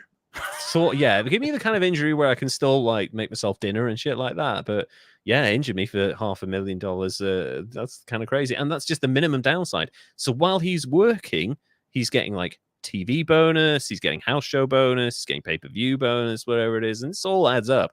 So that $250,000 minimum can probably, if he's working at a high enough level, which he wouldn't have been, but let's say he's working at a decent level, it's more like $400,000 by the end of the year. So not bad for a guy in his late 30s in an athletic field of work, really. Well, so, especially as much injuries and drugs and whatnot. Exactly. Yeah. That's not bad. So that's his final run, essentially. As the years progressed, it appeared Marty Jannetty was finished as a regular contracted talent for big name leagues, but he's still charging at this point $2,000 per appearance on the independent circuit. So he works 10 days a month. He's getting $20,000 a month. So that's not bad either. And then he's keeping 100% of the merchandise he produces. So he takes a bunch of his Rockers t-shirts to the shows. Maybe he sells 10, 15 of those at $20 a pop. It's a little bit extra there. Should have been a wrestler. Should have been a wrestler. Glad you're not, mate, because you're far more balanced. So he's finished in the big leagues, but he's doing a lot of independent work. He consistently no-shows independent dates, unfortunately. Jannetty is settled into the independent scene until 2005, when he's called back into the then WWE. Jannetty returned to team with old partner, friend, and foe Shawn Michaels in a one-off Rockers reunion, defeating La Resistance, who a French heel tag team, like very funny. They've got a poodle. They hop around. It's very fun. It's a whole thing. It's really fucking funny.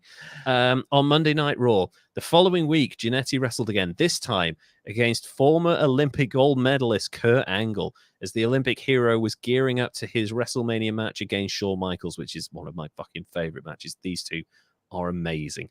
On SmackDown that day, 2005, at the age of 44 years old, Jannetty turned back the clock. This match is an excellent contest and part of a brilliant build to the Angle versus Michaels Classic at WrestleMania that year.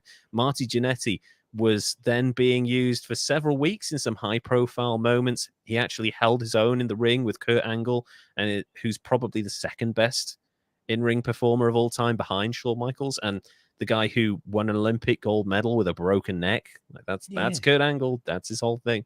That's a beast. He was a fucking... He could change, like, levels. I've never seen anything like it. The guy would go from, like, pure standing to being, like, on all fours, face down on the mat, like, within half a second. I've never seen anything like it. And then just, like, he could pick legs, pick ankles, just, like, run up, grab your ankle, and then you're done. I've never seen speed like it. It is frightening when you see people like that who are freaks of nature. They really are. Yeah. Sharing the ring with Michaels in a feud against the Spirit Squad, Vince McMahon, and even attempting to break Chris Masters' master lock. Chris Masters was a giant, muscly guy. I've met him a few times. Lovely guy. An odd turn of events. Jannetty randomly vanishes from television. The feud with Michaels carried on, but with Triple H alongside Michaels instead of Marty Jannetty. And WWE.com reported that the company had severed all professional ties with Jannetty with no further explanation. None of this, like, we wish him best in his future endeavors, which they normally do when they release people. They're just like, we have severed ties with this man. Yeah, that seems like maybe he did something. It sounds like, yeah, and nobody knows what it is. Really weird. Like, this is wrestling. Everything gets out in wrestling, even the stuff between Macho Man and a certain member of the McMahon family when she was probably not in a situation to be in that situation. But yeah, dark. But nobody knows what went on with Marty Jannetty and why he was released. Press the self-destruct button again, we can basically assume. But at this point, it's his fifth, sixth, something like that. You've been fired more times. Never mind. Yeah. Were you going to say Trump? Yeah. A while later, Jim Ross reported on his blog that Marty Jannetty had some further legal issues, meaning he could not travel. After another one-off on Raw in 2009, Jannetty was gone for the final time. Marty Jannetty has worked occasional independent dates in more recent years and has been a guest at signings and conventions. The interesting thing about these guys, because in the past, like when people quit wrestling, when they stopped wrestling in their mid to late 40s, when they were really broken down, they were like fucked for money. Like they couldn't earn money. But now on the independent like conventions circuit, like they can show up to a wrestling event as like a special guest and they can make like $500 a night from signing autographs for like a couple of hundred people. Like it's good money. Then they go to conventions, they can sell their merch, they can like just do a little speech. They can make like thousands of dollars. So these guys, also WWF has this thing where they offer people what they call legends contracts, which is a downside guarantee of 50 grand a year. So they get 50 grand a year no matter what. So that's your pension, right? Then you're allowed to carry on doing these independent circuits and signing autographs and stuff. You can make like 100 grand. Damn. Until the day you die, you know? So. Well, when they severed all ties, though, he doesn't get that. No, he does not. He is eligible, however, for induction into the WWF's wellness policy, which covers rehabilitation costs, which they do for all of their previous and current contracted talent, no matter who they are. They pay for your stay in rehab. And I think the record was Scott Hall, who went to rehab on WWE's dime like 8 times or something. Jeez. So, yeah, there's a lot of times. But, yeah, Jannetty is gone at this point. He's working occasional independent dates, but he's fine. Like, even in his coked-up, addled stupidity, he still gets residual checks from Rockers merch. So they're still selling Rockers T-shirts to this day on the WWE shop thing, and he's still getting residual checks of, like, a few $1,000s a year. See, you know? That's the way to be right there. Yeah. It's the residuals that keep you going, man. However, he may be more noticeable in recent times for some very odd interactions on Facebook. He's turned Facebook into his little parlor of insanity. Oh, dear. Yeah. In one, he went on to talk about his adult daughter and a DNA test showing that they are not actually related, and asked if it was okay to have sex with her as he was physically attracted to her, but they weren't biologically related, so it's fine. She's only 30 years younger than him, and he raised her from a baby. There's nothing wrong with that. That's weird. I know. And then he was like, lol. Jannetty himself stated publicly that his account was hacked, and it wasn't him making the comments, but the person who hacked his account had a copy of this DNA results and like pictures of his daughter and stuff. Don't buy it, Marty. Sorry. Fucking somebody weirdo. Got drunk and did something dumb. Yeah, they and did. Then tried to get out of it. Yeah, and like a really elaborate work. A part of me thinks he did it for attention, but like we're in a world where fucking people do stupid shit for attention. Like people are saying that Kanye West's anti-Semitic remarks are done for attention, but like it's cost him like $100 million at this point, so I don't think so. But with Jannetty, I think he got high or drunk, did some shit, and then he's like, what the fuck was I thinking? I opened my brain to the internet and now I'm this guy. So not good. And it gets worse. Jannetty shocked his Facebook followers once again when he admitted to making a man disappear while threatening his former girlfriend in a since deleted post on August the 5th, 2020. He's in lockdown. He's really struggling. He's also alleged the man was trying to rape him at the time. I feel like at this point, Marty Jannetty has gone old man crazy. Yeah. Well, I mean, I feel like you don't disappear somebody when it's like a self-defense situation. You disappear somebody when you've been hired to by the mafia or something. Yeah. Like that's and why would you say that? Why would you go on Facebook and say something like that when you're a high profile? This guy has tens of thousands of followers who are like, hey, I remember Marty and the Rockers. Yeah, wait, he's killed a man. Holy shit. Yeah. This feels alcohol-y. Yeah, it does. Anyway, the Columbia Police Department in Georgia were less convinced that it was alcohol and reacted quickly and opened an investigation straight away. Jannetty later clarified that he didn't kill the man, but he did hit him in the head with a brick. What's his didn't kill him on hitting a man in the head with a brick? So after an attempted assault and sexual assault, he said made him disappear. He repeated it again. Like, what the fuck does that mean, Marty, other than I fucking killed a man? Maybe he's got a Harry Potter invisibility cloak. Yeah, that's what it is. That's all it is. Like, I gave him a trip, a ticket, plane ticket somewhere nice. The following month, Jannetty said that his comments were part of a wrestling storyline, which he had to drop because of the police investigation. Fuck off, mate. Marty Jannetty's career can be summarized in several ways. He provided great entertainment for the audience in a tag team, as his Rockers days showed. When he was in the mood, when it took him, and with the right opponent, Marty Jannetty was brilliant at his job. He was an artist. He could manipulate people's emotions and make them believe and bring them to highs and lows and ebb and flow of the psychology of wrestling, which is a really difficult thing to master.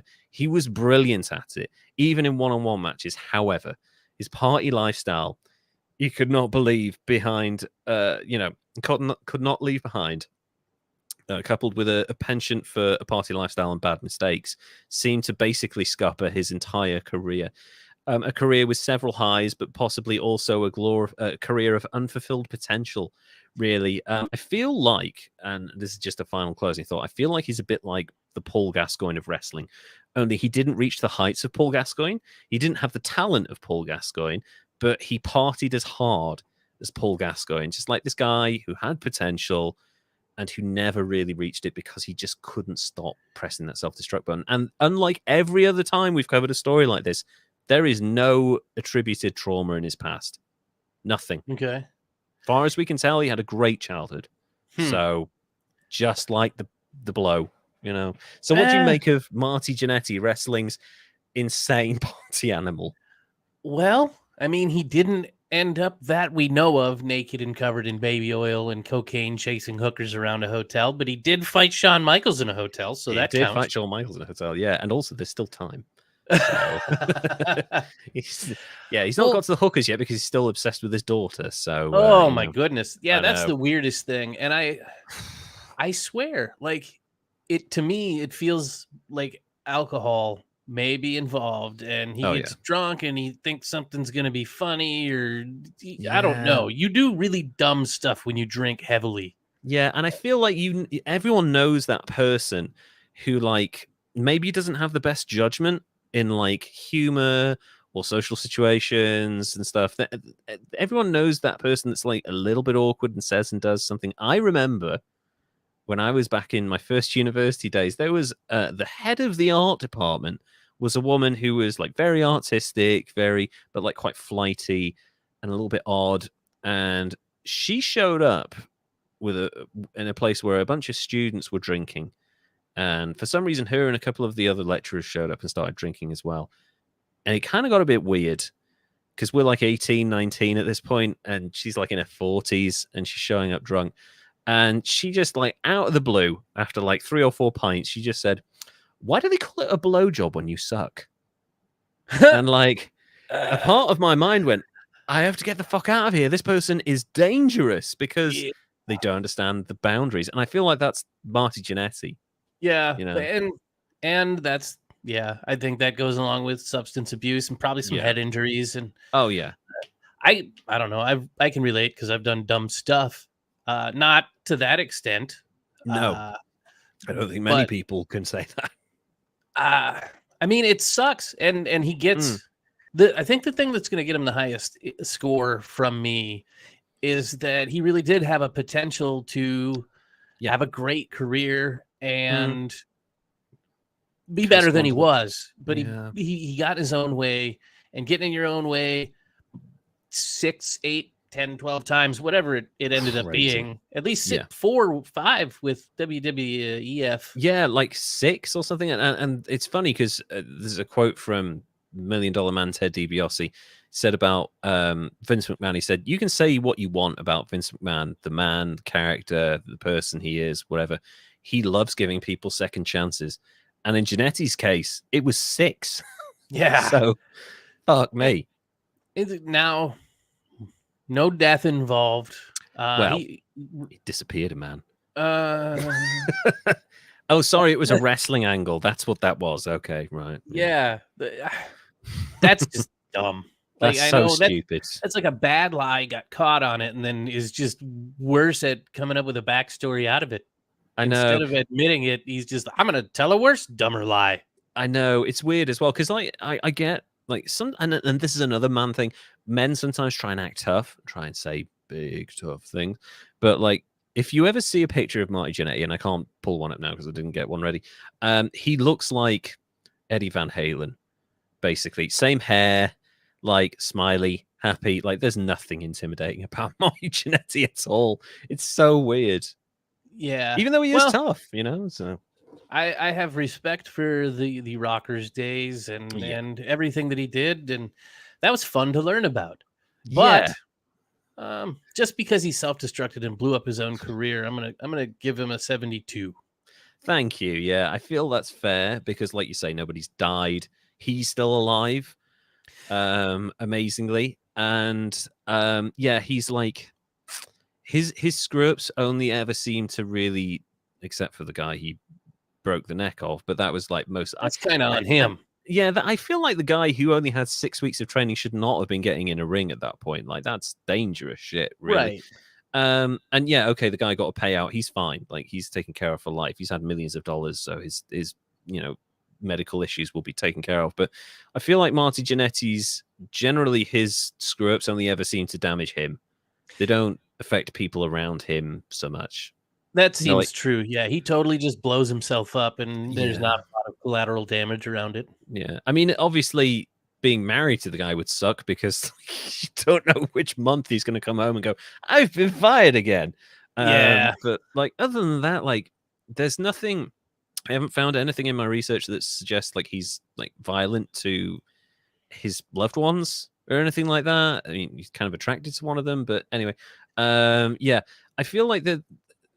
Other than like the drug addiction, and you could call it an addiction at this point, and like the terrible decision making. He really does seem to only ever damage his own existence. So you can't really score him too highly for that, but it is a situation. And I feel like the lesson here is when you have a platform and you are given recognition for your abilities and you're given popularity and a lot of money, you know, it's not even a case of he flew so high and then burned out and all of that. Like, he was a mid-level guy who was doing quite well, but it couldn't even maintain that. Like, he kept fucking up. So, like, you need someone around you to stop you from doing that. And Marty Jannetty just didn't have that. So, don't hang around with people that cheer on your bad decisions. Yeah, find yourself an accountability buddy.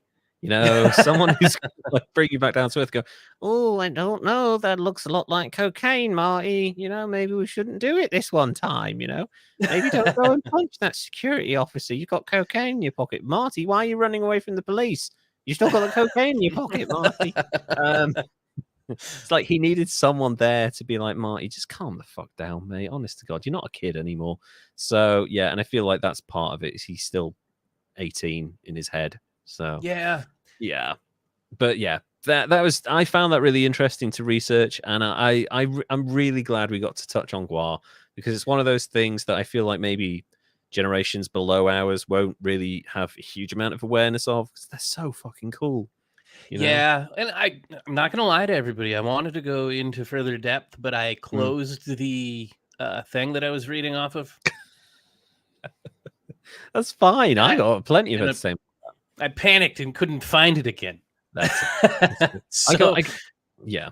We covered like the major shit, you know, like the trials and the obscenity stuff. But yeah, I loved hearing about Gwar. It takes me back to like the early to mid 90s and shit. Like that stuff was such a cool time to be a fan of MTV. Like, you could plonk yourself in front of the TV and watch MTV for hours and get lost in that world. It was great. Wish it still was around. Oh God, imagine, just give it a 24-hour revival. MTV, just 24 hours solid, like straight up good, interesting music videos. Yeah, anyway, no Teen Mom. Yeah, none of that fucking Cribs shit. Jesus, that was awful. Like, just random people, like someone called Mims is showing me around his house. Like, who the fuck are you? I don't care about your house. Give me Beavis and Butthead again. At least they talk about music. Anyway, away from our rants as old men that we miss MTV. That I really enjoyed researching Marty Jannetty. I've been wanting to cover him for a while because he's so fucking stupid. And then like I kind of wanted him to be one of the first guys, and that was mostly because the stuff on Facebook was kind of at the back of my mind because it had happened at that time, and the whole threatening to kill people, just kind of crazy. Anyway, yeah, I've had a really good time. You've got kind of a whole traveling schedule coming up soon. Oh, it's busy. Starting tomorrow, he's got a combine at the community college in front of some coaches. Nice. And then he's got games all week, and Wednesday we head to Vegas. And nice. You've got a hell of a week ahead of you, man. I'm kind of envious, to be honest. This is the first time I've left Mesa in like 3 years. I mean, not like fun. I went to Scottsdale and those places. Like, I haven't gone out of town. Yeah, like a different, like, temperate climate sort of thing, like a different state of like, just a different state. Yeah. Like, I get that. I haven't been. And I'm gonna get to see the low Lake Powell. Like, maybe I'll see body in a barrel or something. Yeah, the guy that Marty Jannetty disappeared is somewhere in that barrel. Yeah, so Derek, you're going to have a wonderful 2 weeks. I've got a bunch of shit on the horizon as well. Loads of recording to do. And yeah, we will see you all in a couple of, well, actually, by the time you hear this, a couple of weeks after this. Thank you all so much. If you want to follow us on social media, go to History's Greatest Idiots on Instagram and at Greatest Idiots on Twitter. If you want to be our first ever Patreon, go to patreon.com/History's Greatest Idiots. And we're coming towards the end of season 2. We've got some slight interesting plans in the works for season 3. And really interesting plans in the works for season 3 if I win the $1 billion tonight. If you win that 1.6 billion. Can we just have the 0.6 billion for the podcast? Can we just batter Joe Rogan into the ground?